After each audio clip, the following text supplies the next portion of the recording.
against the void. No, I would welcome it.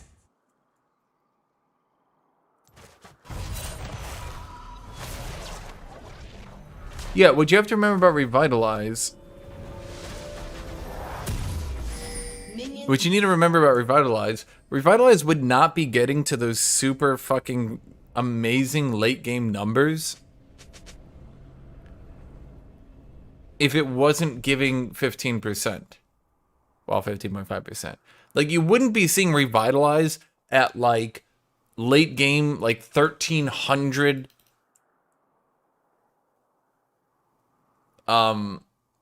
bonus healing unless it was giving that much. Like, Jesus Christ, 1,300.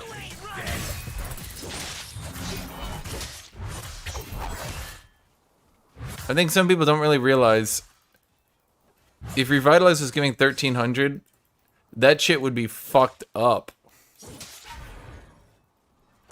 Oh, you ain't leaving, are you? You would fight me? Come, let me show you hell.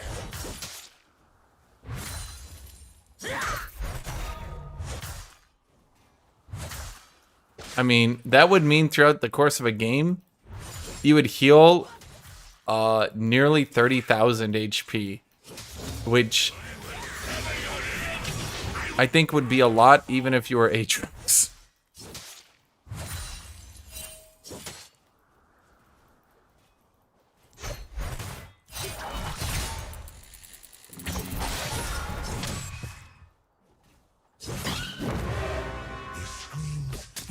I'm just gonna pop my health potion. Insects at dusk.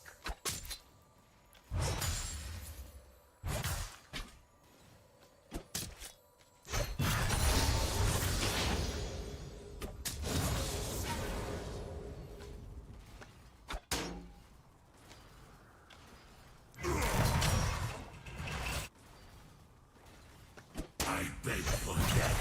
No,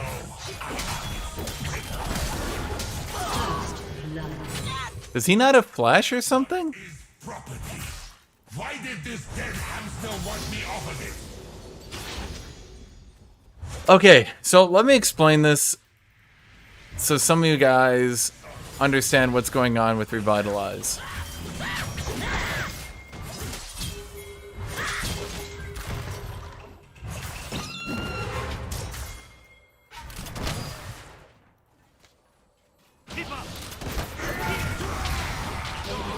Yes!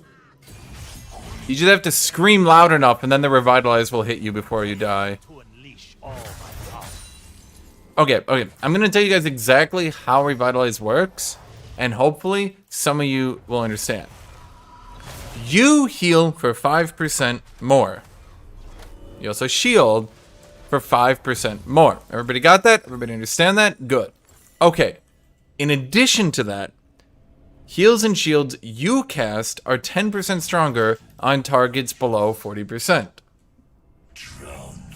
Cast or receive. That means if somebody shields me, by default, I do not shield for more. In fact, I can prove this right now.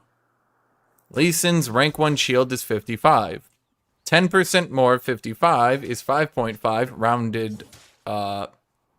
Wait, what the fuck? Maybe I don't know what it is. Does shield power affect shields that you get? Maybe I don't know shield and shield power. What the fuck does heal and shield power? Does shielding affect you? I'm gonna just fuck up this Kled.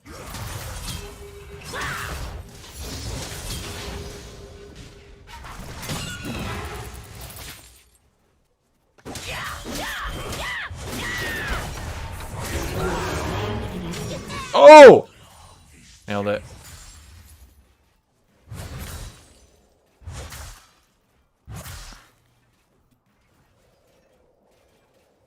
So heal and shield power does affect the shield. So if I built a redemption, people would shield me for 20% more? Or is redemption doing one of those things where Riot technically gives it a fancy new keyword, even though it doesn't actually work like that.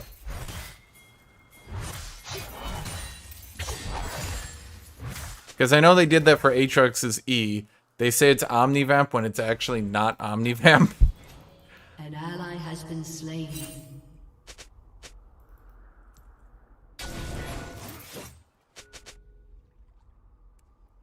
An ally has been slain. Guys, so like if I built a redemption, I wouldn't be shielded more from other people for 20%, right? An ally has been slain.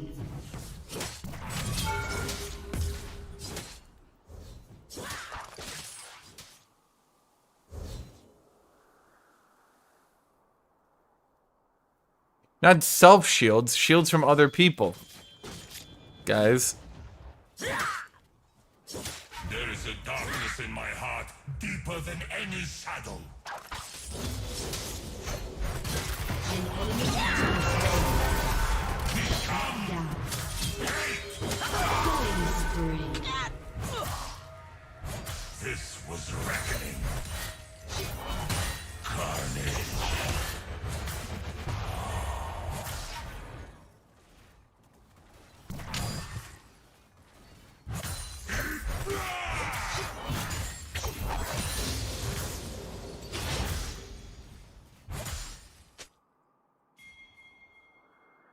Oh my fucking god. So it's technically not heal and shield power then. Is heal and shield power listed here anywhere?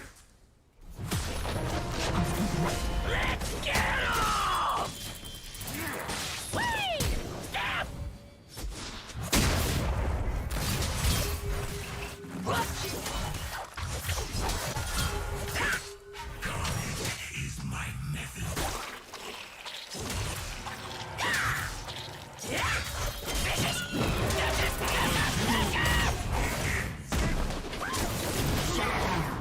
I can't believe that Q3 didn't crit.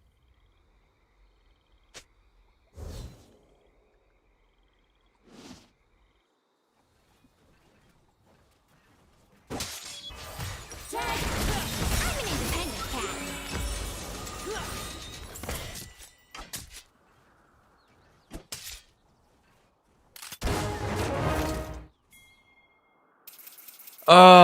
Yeah, but Revitalize is a fucking lying piece of shit.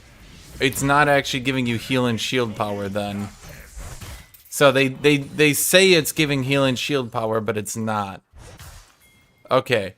Yeah, no, I suspected it was like that. Because they recently updated a bunch of tooltips to try to give their closest effect, even if they don't work like that. It was forged by my prison. So, Aatrox E doesn't give Omnivamp. Revitalize doesn't give heal and shield power. But they sorta kinda do if you squint. And so they just list that they do, trying to simplify things.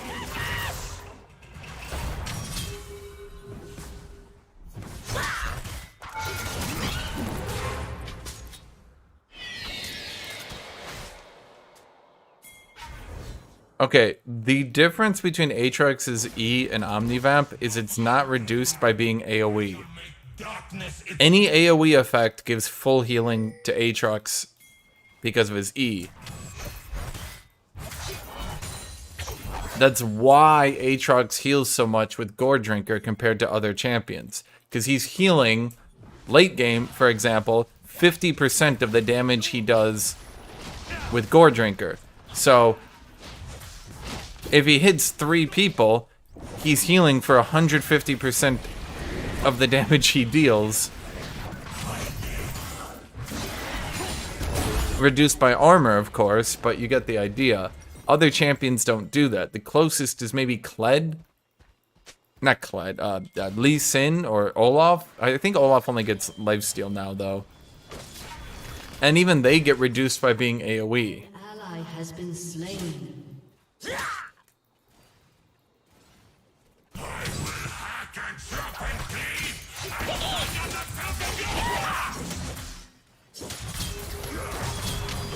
An enemy has been slain.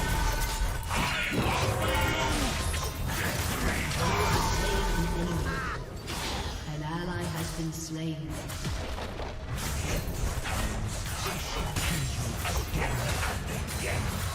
No, it's not like me being an encyclopedia. It's that they literally changed it to say Omnivamp Has destroyed when it doesn't actually give Omnivamp, which got really confusing to me for a second because I was like, wait, fuck, did they just nerf Aatrox really hard? No, it still gets full AoE healing. They literally just changed the fucking wording to say Omnivamp because they're lazy sons of bitches.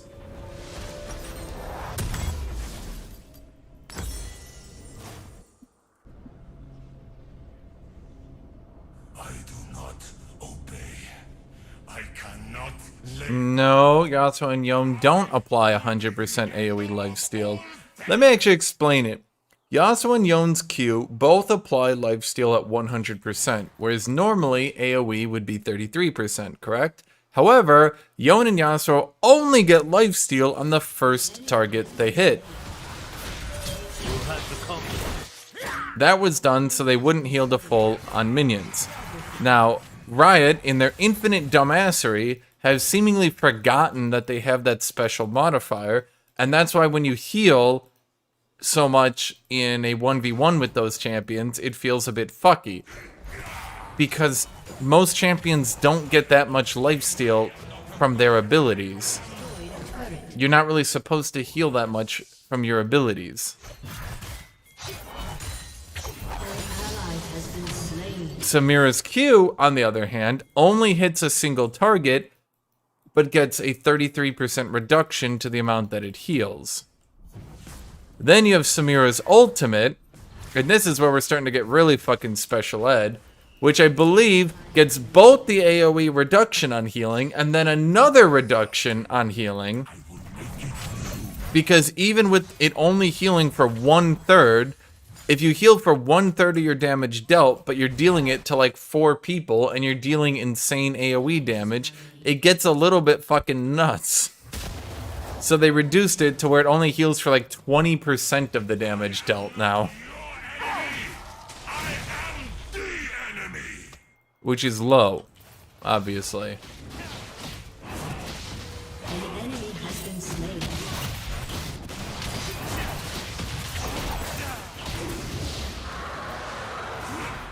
Turret plating will soon fall. as long as this form lives. I will punish them. An ally has been slain. That's why, in my opinion, instead of massively nerfing every lifesteal item into the fucking ground, what they should have done, very simply, is just reduce the amount of lifesteal that Yasuo and Yone get from their abilities.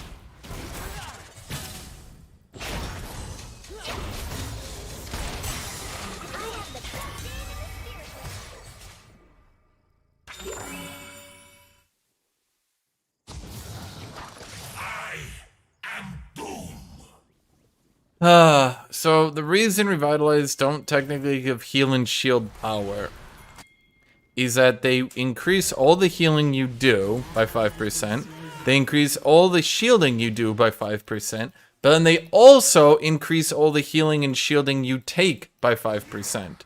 That's technically not heal and shield power. Heal and shield power don't increase the amount you take. Understand? So technically, yes, they're heal and shield power, but they do more than regular heal and shield power, which is why they're not heal and shield power.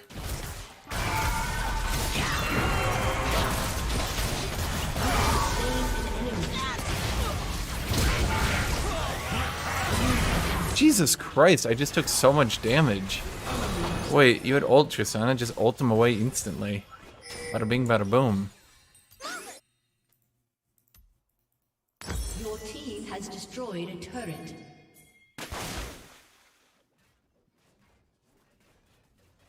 An enemy has been slain. Double kill. Ace. Right, never said Revitalize gives healing power. Gain 5% heal and shield power. Really, they never said this? This, the thing in the tooltip that I'm reading right in front of me, the thing that I can clear as day see right in front of me, right here in the tooltip, on the words that I'm reading, they never said this? Destroyed a turret. Weird! Rampage.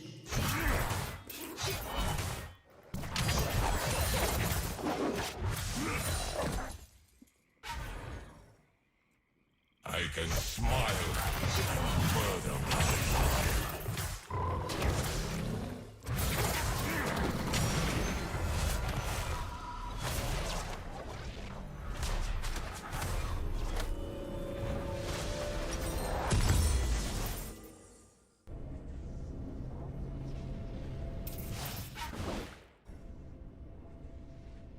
This thing of love, hope, and the God Crazy, right? Right. So crazy. want to live.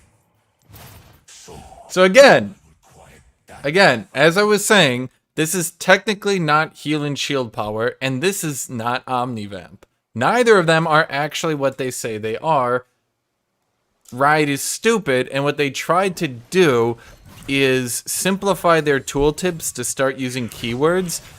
Even if they don't use the fucking keywords that they're saying they're using, they try to pretend they use the keywords to simplify things, which actually is really fucking annoying because it means that new players don't understand. For example, on AATROX, that yes, your E gets full healing on AoE, that's why your AoEs heal so much. So whereas a normal champion, if they're trying to maximize the amount they heal, they would try to focus on single targets because AoEs get reduced so hard. On Aatrox, you actually don't need to. You can do whatever the fuck you want to do on Aatrox. You'll get full healing on anything.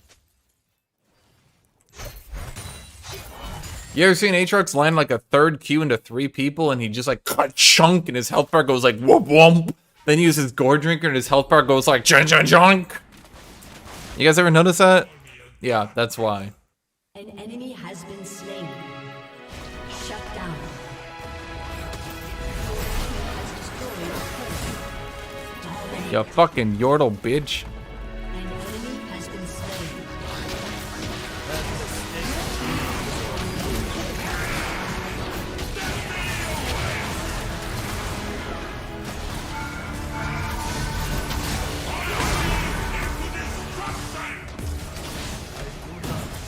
Second chance.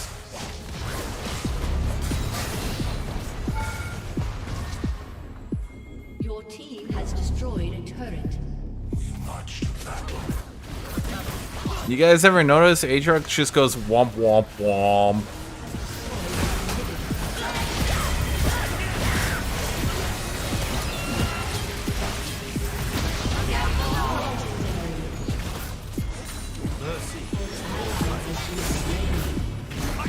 You ever notice Aatrox goes zip zap zoopity beepy bop bop bop boop bop bop? That's why. Slain.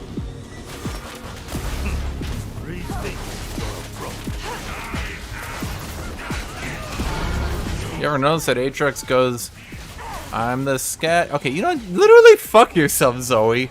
That's not Zoe, that's Zig. Sorry, they're both just small, midget, annoying people. Has destroyed a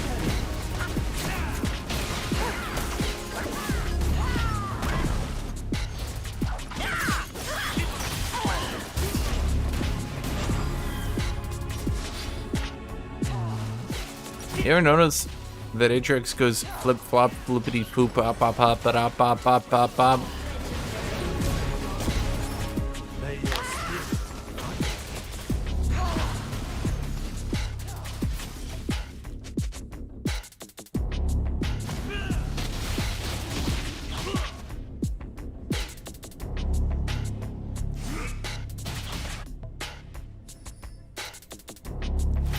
cleave through them, Aatrox! Crush their skulls! Shatter their ribs! Disembowel their very souls! Our vengeance is at hand!